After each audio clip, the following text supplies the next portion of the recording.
Hey, what's good? It's Flamingo Fred. We back in the building. It's the Bird of Paradise podcast. It's our second interview of the evening. We getting it in, just chopping it up. Go ahead and introduce yourself, homie. I am Regenerative Ryan, and I rap about regenerative farming and trauma and healing. And super excited to chat with you, Fred. Yeah, I appreciate you coming on, man, and appreciate your time and just the conversation. So obviously, with you being in kind of your own lane, you know what I mean? How is that? I'm curious for myself, how has that been of being an artist talking about farming and different things like that? Yeah, um, yeah, it's been an interesting journey. Some people, um, you know, are not sure how to really to take it. It's kind of out there because I I have the tone of, um, I'm serious and I'm really bringing a lot of emotion and heart into it. But then I'm also talking about pesticides. That's one of my most famous songs, and it's really for me. It's all about shining a light on the shadow, shining a light on my own shadow, the shadow of the food system, um, the shadows of all the toxicity we have in our world to help people, realize and then make changes in order to better their health and their family. And so at the beginning, I think, there was some people that didn't understand it. But as my music has progressed, it's gotten more and more relatable. And Hmm. now my most recent EP, Let Go and Let Goddess, was a lot of troubles with the recent dating that I did in the past year and having anxious attachment style, avoidant attachment style, fear of rejection, all these things that all humans go through in life. And Hmm. so it's gotten I don't know, better and better as far as the audience being able to relate. But yeah, overall, it's been a lot of fun, and it helps me um, build a community and network with people that are also looking to build a healthy future for our children. Yeah, most definitely. I mean, music is about, poetry, it's about information, it's about different things. So I feel like, you should be able to it's needed, for you to get this information out and do it. There was a day and age where you wouldn't have been able to do that. I feel like it's easy, but now I feel like there's a lane for it and the information is needed. Yeah, absolutely. Yeah, it's good to see. There's a lot of artists that I see that are kind of in the conscious hip hop or conscious music genre where they're trying to Hmm. bring to conscious, some of these, um, things that most people don't know about, like, fluoride in our water. And I know that's got a lot of press in the news recently. It's good to see RFK Jr. possibly getting that out of our water because that really causes a lot of health issues. And so many, pesticides and toxicity and, different things. And so, yeah, if there's any way, we can, make change happen, I think, there's a lot, it's highly more likely that people will remember stuff if you mix it in with entertainment and fun. And so, Most definitely. And not to get too deep in it, it makes you wonder why a lot of these things are, in our food and in the water and in this and that. And you start comparing to other countries how they do things, and you know we're pretty wild compared to other countries, is the trend that I've been seeing. yeah, that's a good point. My song Pesticides, I have some lyrics in there talking about rotenone, which is an organic pesticide that we used on all organic industrial farms. And so it's got the USDA certification label when you buy it at the supermarket, but they import it, from Florida, usually Mexico, California. They have these huge monocultures where they're still, using one crop on 10,000 acres, no diversity. Mm. The nutrition's not much better than conventional. And then they're using this organic pesticide that's approved. And the rotenone was used all the way up till 2019. And then the US banned it. The UK banned it in 2009. And so, to your point, um, we you see it again and again, where European products, like the same exact product at fast food restaurants, has way less ingredients of all these artificial ingredients compared to the U.S. Yeah, most definitely. The most recent thing I seen was comparing a bag of Fruit Loops that we have over here, I think, compared to the UK. And, the Fruit Loops that had were very vibrant and bright, with all these dyes and stuff like that, versus, over there, it wasn't as vibrant, but it had, less things in it. And also, I'm from the Bay Area, I was a city boy most of my life. Now I came up north some.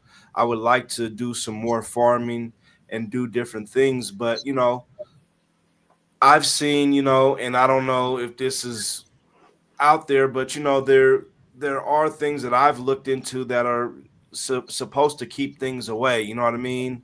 While you're growing crops, like I've seen things like oregano oil and this and that, or tea tree oil. I don't know how, you know, you know way more than me, but I've seen stuff like that.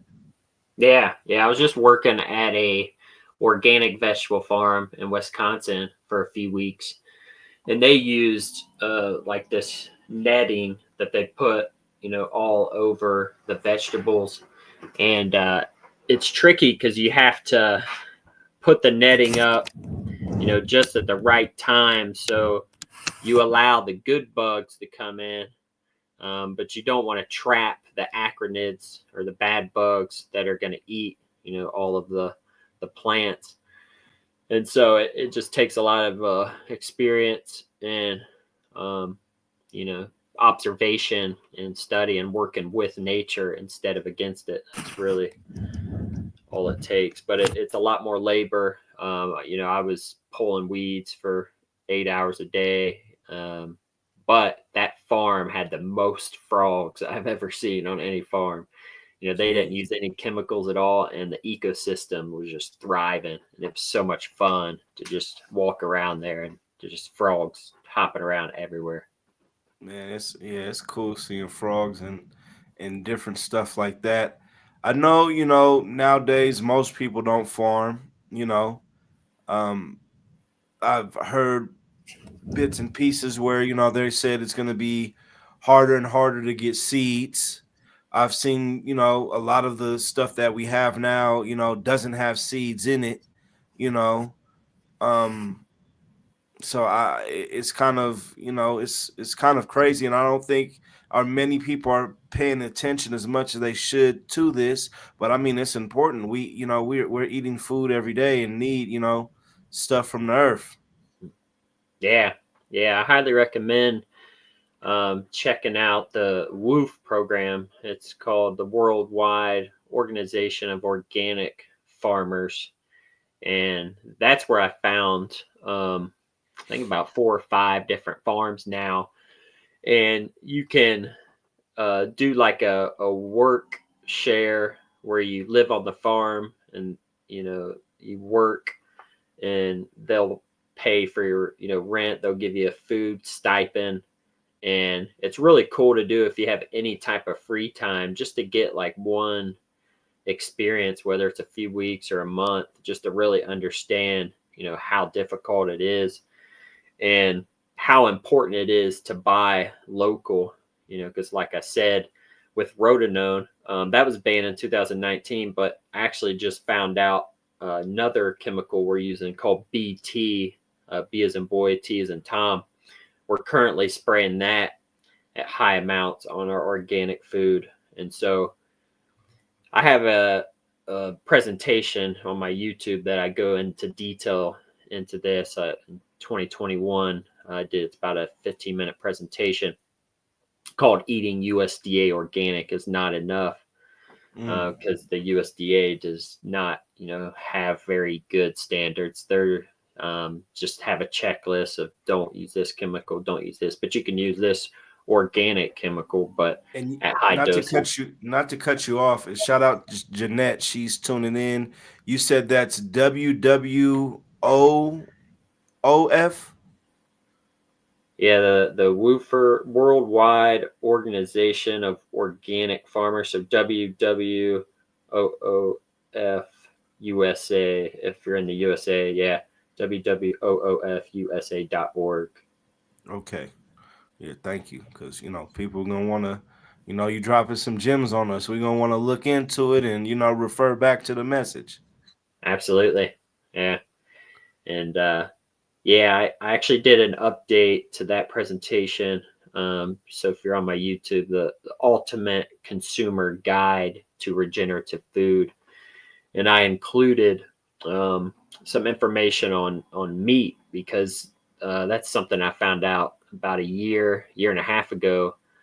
When you're looking at grass-fed beef, there's a huge loophole where people can have the grass-fed label and still feed their cows like dried distiller grains, which is this byproduct from the ethanol plant. They put this GMO grains in the plant, and it pumps out this nasty processed junk, and then they feed that to the cows, and they're still able to slap on a grass-fed label.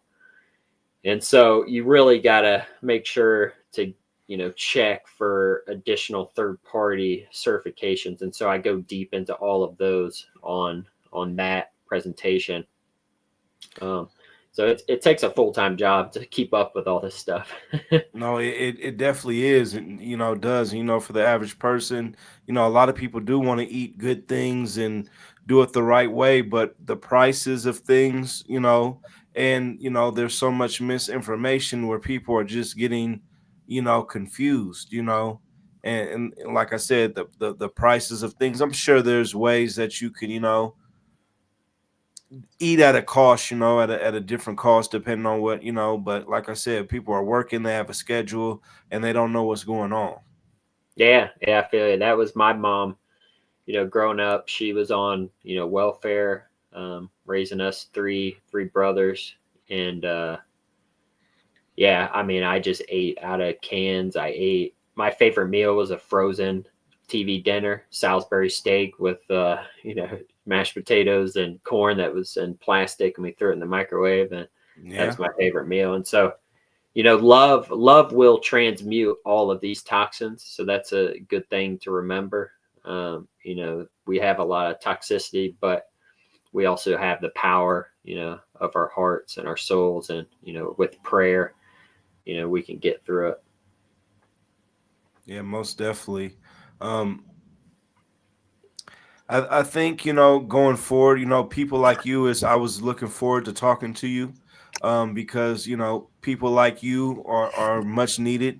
You're doing dope things. You're putting it in music. You're putting out this information, and it's needed. Um, everywhere. And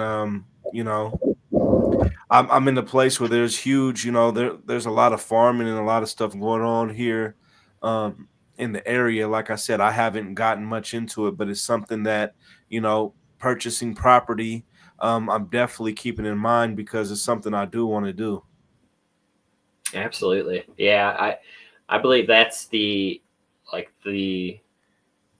most important, like the asset that I want the most at this point in history. Like if you can get some land and some animals, that's huge. As inflation keeps going, the dollar gets less and less valuable. You can get some Bitcoin, cryptocurrency, but if you have a bunch of food just walking around, 10 huge ass animals, that's going to keep you around for a long time. And if something crazy does happen, and I don't have it yet, that's a goal of mine as well down the road.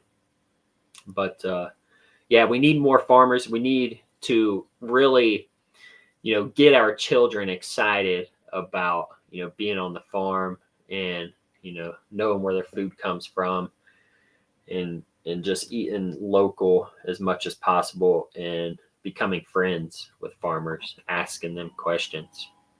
Most definitely, because one of the things that I always refer back to, you could look at when we had that toilet paper shortage. How Mm, much people freaked out, and it was chaos and a big thing over toilet paper. So I always look at, imagine that's food. mm, Imagine now you're in a position where people aren't eating. How crazy that would be. So I've been interested, for a while, and it's really comes down to having the space. Like you said, I'm not there yet either, the space and the property, but growing food, and being able to can food or jar food and animals. And I've thought about beehives, or chickens, or whatever I needed mm. to have on my property to hey, how can I get enough food jarred and canned up to last for this long, on top of the fresh stuff that's coming in. Yeah, it's a great point. Yeah, most major cities, they only have, I think it's like an average of 3 days of, food. If the supply chain stopped, it would be mass chaos. Um, yeah, I mean, goats are some of the the most fun. I don't know if you've ever worked with goats. They're No, hilarious. no, I never have. Like I said, I've Oh, seen some animal. I've been in the city, but it always look, farms has always looked fun. It always looked great, and a little fantasy in your head to have your own little farm. But I know, you know, talking to my grandparents, because my grandparents are from the South. They're from Arkansas, so they used to tell us a bunch of stories. So a farm sounds fun, but I know it's a lot of work. yeah, it is strenuous. If you're doing it the right way and not using as much machines, not using any chemicals, like that vegetable farm I was at, they were doing no till, which is the way you want to do it. You want to allow, those microorganisms and mycorrhizal fungi, the mycelium network, to spread out underground. And if you are constantly just digging in and tilling every year, you're breaking that up every time. And so you're allowing, those soil aggregates to form, and more carbon gets sequestered, and really healthy soil can hold water. So, only a 1% increase in soil organic matter, which is carbon, allows for that acre of land to hold up to 20 to 25,000 more gallons of water in just 1%. You can do that within, one calendar year if you're using the right methods. And so, you see all the time these conventional farms getting flooded out, and with that flood, all those chemicals, pesticides are going into our rivers. And the highest cancer rates are from Baton Rouge, Louisiana. They call it Cancer Valley. Mm. Baton Rouge to New Orleans. It's like a 90-mile stretch. And then the Gulf of Mexico, where all this glyphosate and all these chemicals come down, it's just totally destroyed like all of the life, the coral, the fish, everything. It's a dead zone down there in Mm. the Gulf of Mexico. So, but we're making a lot of progress. There's a lot of great regenerative farmers, white oak pastures, doing a good job. Thousand Hills, Lifetime Graze. Those are two of the top grass-fed beef companies. Force of Nature, Yeah. doing a good job. Um, and some of it is, affordable. But ultimately, I would recommend buying local over any of those brands, and, befriending our farmers and trying to build Most that local community. most definitely. Shout out to Brandon Fields tuning in, with some information for us. But yeah, I'm all for local. I'm happy to be in an area, like I said, where they grow a lot of different things. A lot of stuff is grown um local, and things like that. There is a lot of organic options, from whatever you want to get. A lot of times I get like a lot of ginger and garlic and, whatever else, cabbage, different things like that. So there are a lot of options, and I agree with you on that. You know, Yeah, absolutely. so at what point were you like, hey, I got to put this to music? So I was doing PowerPoint presentations and public speaking through Toastmasters, a nonprofit in Chicago, and I was doing that for 2 years, 2.5 years before I started rapping again. I used to rap back in high school. Um, there wasn't much purpose behind it then. It was just kind of doing it for fun, releasing a lot of emotion. It was still healing. But yeah, after doing a lot of research, having my own health scare, and healing myself through meditation and yoga and local farm foods and biogeometry and all these different, energy healing techniques, I then used all that research to put into music. And I don't know, for me, I see it as me, you know, doing enough right things, you know, telling the truth, just being good to other people, to myself, just enough to get to a point where God just graced me with the lyrics. Like every song that that is out there, I got about 25 songs. Not one was I able to say, "Hey, I'm going to schedule time to write lyrics." It's usually I listen to a beat, and all of a sudden lyrics come like a stream of consciousness, and I have to stop everything I'm doing and hurry up and write it out, because it's just like I got to get this out. Um, and so I feel really blessed, for everything that's came through, and it's just felt very, very divine. And I just thank God every day for being here. Yeah, most definitely. It's dope, and I think you will keep progressing and keep going further and further, because I feel like there are a lot of people out there, that would like to get this information in a way that they could, understand, and that they see some of these things, but they're in bits and pieces, and they don't have the information.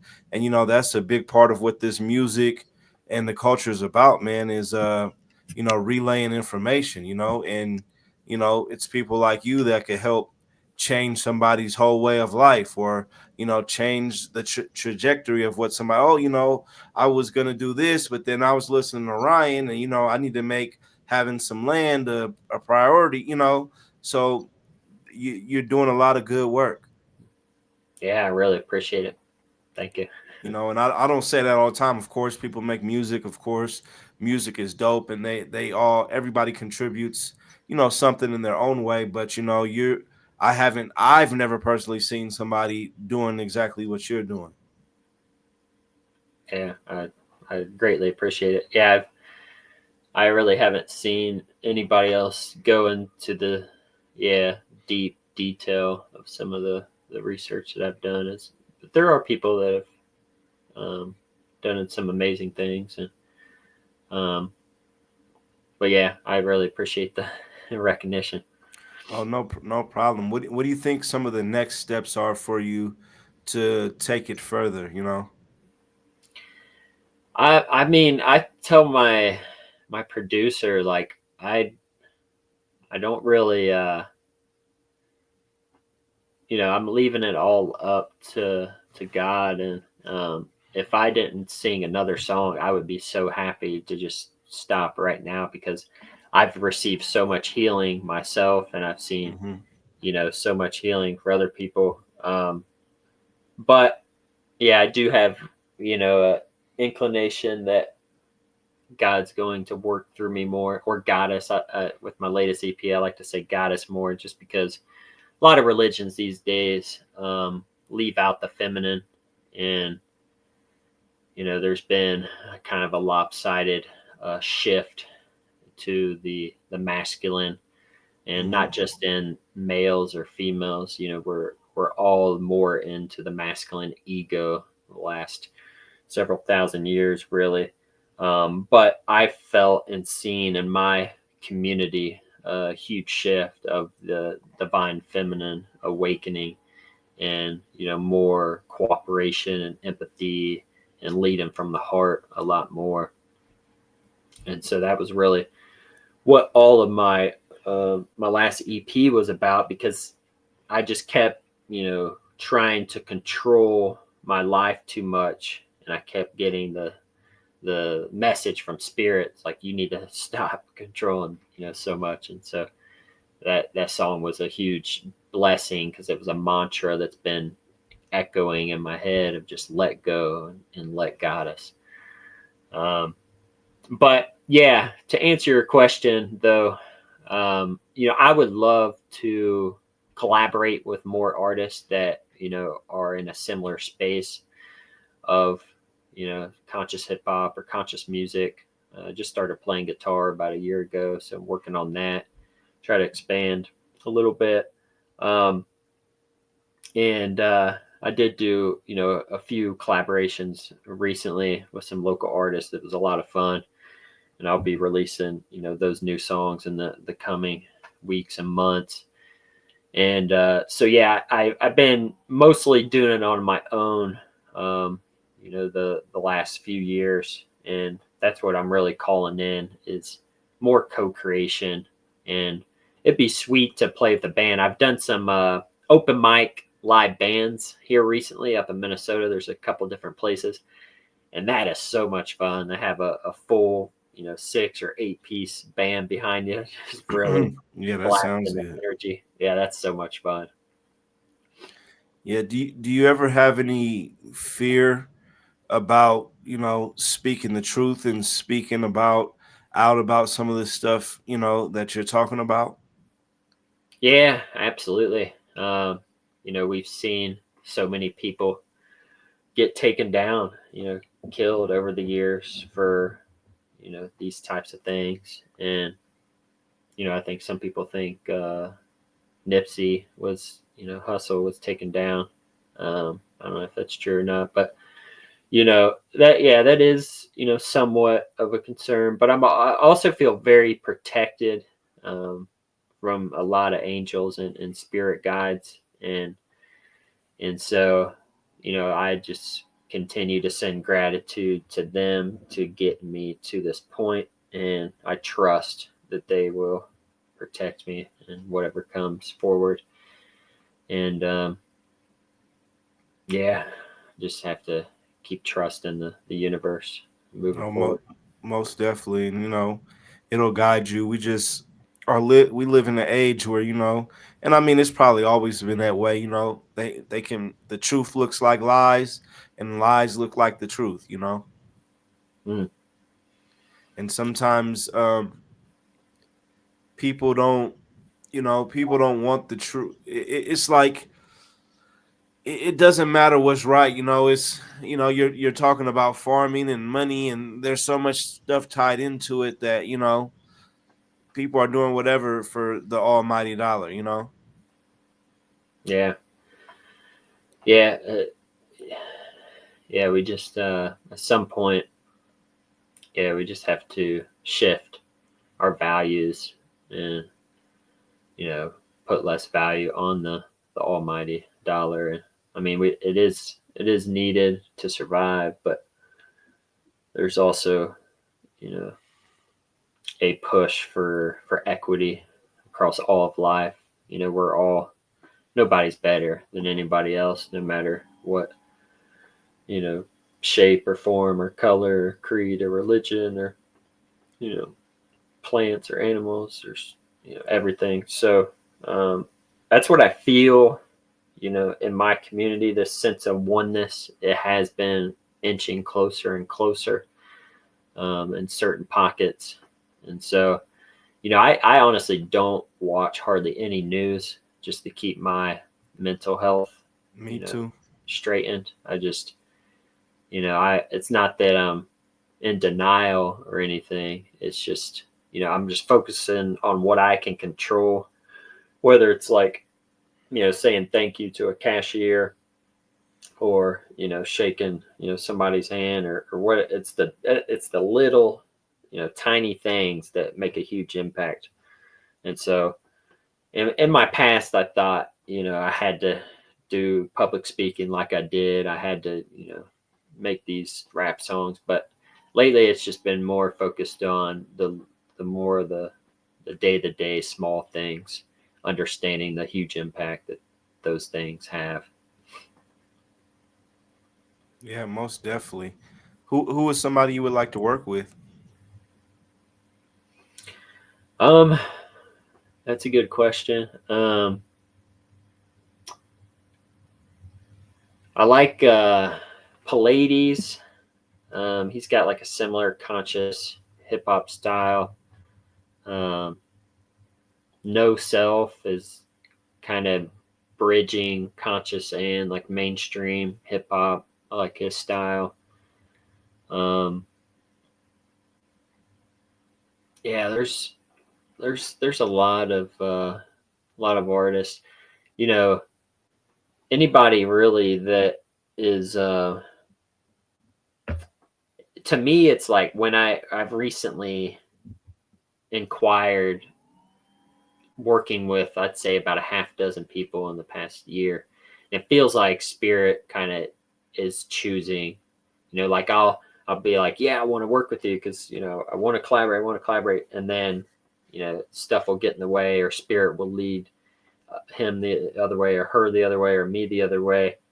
And so I'm kind of leaving it up to Spirit at this point, but I trust, yeah, the right people will come in the right timing. Okay, that's what's up. Any last shout outs you want to give or any last bits of information? um Yeah, I mean, the the latest EP I'm really proud of. I go into some really vulnerable um, talks around the anxious attachment style, and avoidant attachment style, fear of rejection I was going through, and it was so healing to be able to speak about that and get it out. And I know that's just something that everybody deals with, and when I was able to do it live. Some of my friends were going through real similar processes with breakups, or you know troubles with dating and whatnot. And so I don't know. I just got a lot of great feedback on that latest EP, and so I'm real excited about that. And getting that out to more people. I feel like that it's been resonating. I've been getting a lot, more feedback and heartfelt responses around that. The Let Go and Let Goddess song, uh, I Love You, and Walking Each Other Home, um, Ascend Dance, all of those. But yeah, I have a few more songs in the works, waiting to get mixed and mastered. Mm-hmm. And yeah, it'll be a fun journey in the future. But yeah, ultimately, I'm just really uh, grateful to even have the freedom to speak and to do this. And yeah, I'm open to anybody that wants to reach out to me, whether it's just to chat or to collaborate. um, Looking forward to the future. Most definitely, man. Most definitely. I appreciate you coming on. I look forward to some of the more things that you're doing. I definitely want to know about them and be connected with what you got going on. I feel like you're doing some good things, and I appreciate you coming on the show. Yeah, thank you so much, Flamingo. Have a Yeah, good one, no, Trey. you too, man. Take it easy. Till next time. All right, peace. Peace.